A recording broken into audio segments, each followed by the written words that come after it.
Bismillahirrahmanirrahim. Assalamualaikum warahmatullahi wabarakatuh. Perkenalkan, nama saya Wiryadi Putra Pratama dari kelas PJKRD NIM 2003 01 50 10 40. Di sini saya akan sedikit menjelaskan tentang teori psikologi belajar. Yang pertama itu ada teori behavioristik. Teori belajar behavioristik berkembang antara pada tahun 1849 sampai dengan 1936 atau pada pertengahan abad ke-20 di Amerika Serikat dan mendominasi dunia psikologi belajar. Tokoh-tokoh aliran behavioristik diantaranya adalah Ivan Petrovich Pavlov, E.L. Thorndike, E.R. Guthrie, dan B.F. Skinner, serta R.M. Keeg. Yang pertama yaitu ada koneksionisme dari Thorndike. Menurut teori ini, belajar pada hewan dan pada manusia pada dasarnya berlangsung menurut prinsip-prinsip yang sama. Thorndike mengemukakan 3 kelompok hukum yang memberikan keterangan tentang proses belajar, meliputi yang pertama 3 buah hukum primer, yang kedua 5 buah hukum subsidiar, dan yang ketiga beberapa buah hukum tambahan.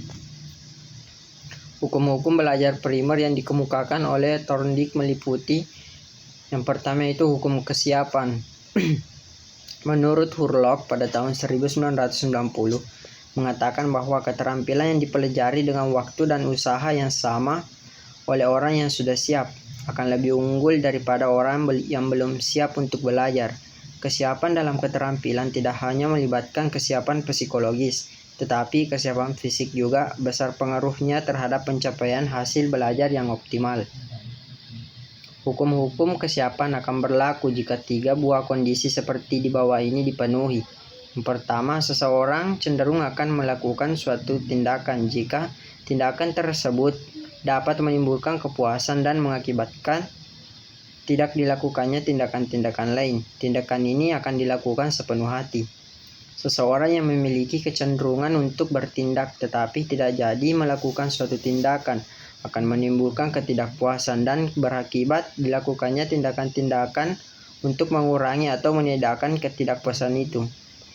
Seseorang cenderung untuk tidak melakukan suatu tindakan, tetapi karena ia dipaksa untuk melakukan suatu tindakan akan menimbulkan ketidakpuasan dan berakibat dilakukannya tindakan-tindakan lain untuk mengurangi atau meniadakan ketidakpuasan.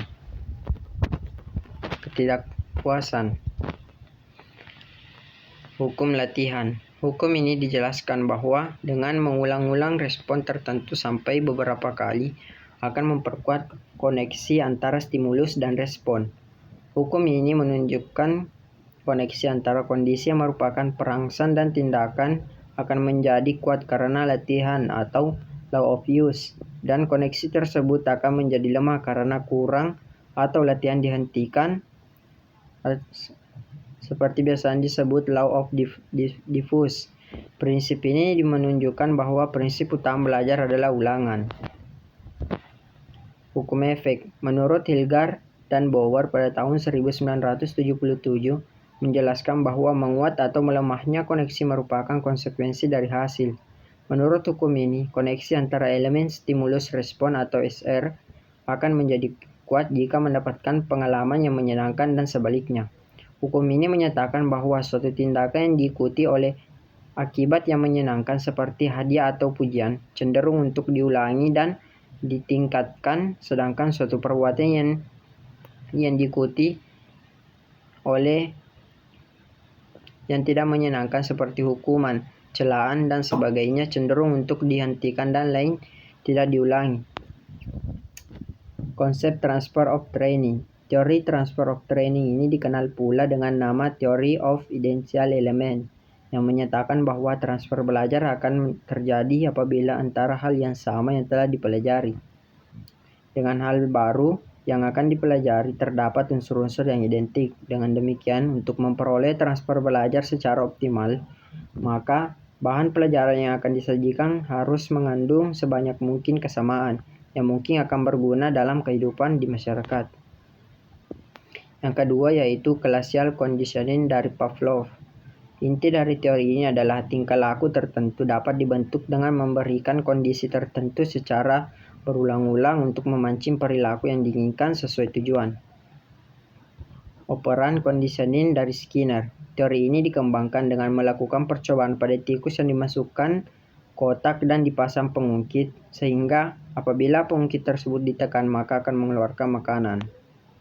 Berdasarkan hasil percobaan tersebut, Skinner membedakan adanya dua macam respon, yaitu yang pertama responden respon atau reflexive respon, yaitu respon yang ditimbulkan oleh perangsang-perangsang tertentu seperti makanan yang menimbulkan air liur. Operan respon atau instrumental respon, yaitu respon yang timbul dan berkembangnya diikuti oleh perangsang-perangsang tertentu. Perangsang yang demikian itu disebut reinforcing stimuli atau reinforcer, karena perangsang tersebut memperkuat respon yang telah dilakukan oleh organisme. Beberapa teori kognitif. Teori kognitif ini muncul karena para ahli teori ini tidak dapat menerima ikatan stimulus atau respon sebagai unit perilaku yang sangat memuaskan. Mereka menyangkal bahwa conditioning atau asosiasi mekanisme stimulus dan respon dapat dipakai untuk memahami perilaku manusia. Para ahli teori kognitif ini diantaranya adalah Kafka, Kohler, Combs, Stallman, Roger, dan Levin. Yang pertama, teori Gestalt. Teori ini dikembangkan oleh Kafka pada tahun 1935, sedangkan Kohler pada tahun 1925 sampai dengan 1969, dan Wertheimer pada tahun 1945. Dalam percobaannya, Kohler menggunakan simpanse dalam kandang dengan menempatkan dua buah tongkat yang dapat digunakan untuk menyolok atau menusuk pisang yang berada di luar kandang. Dari hasil penelitian yang telah dilakukan, maka ditemukan hukum-hukum sebagai berikut. Yang pertama, hukum Pragnanz atau penuh arti. Hukum ini merupakan hukum umum yang menyatakan bahwa pengamatan suatu objek cenderung dikaitkan dengan sesuatu, sehingga pengelompokan objek itu mempunyai arti tertentu baginya. Pengaturan tersebut mungkin menurut bentuk, menurut ukuran, menurut warna, dan sebagainya.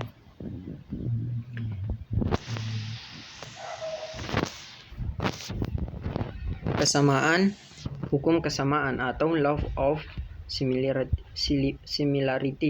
Hukum ini menyatakan bahwa hal-hal yang sama cenderung untuk membantu Gestalt. Contoh orang pada umumnya cenderung untuk mengamati deretan tegak lurus atau barisan sejajar sebagai kesatuan atau Gestalt.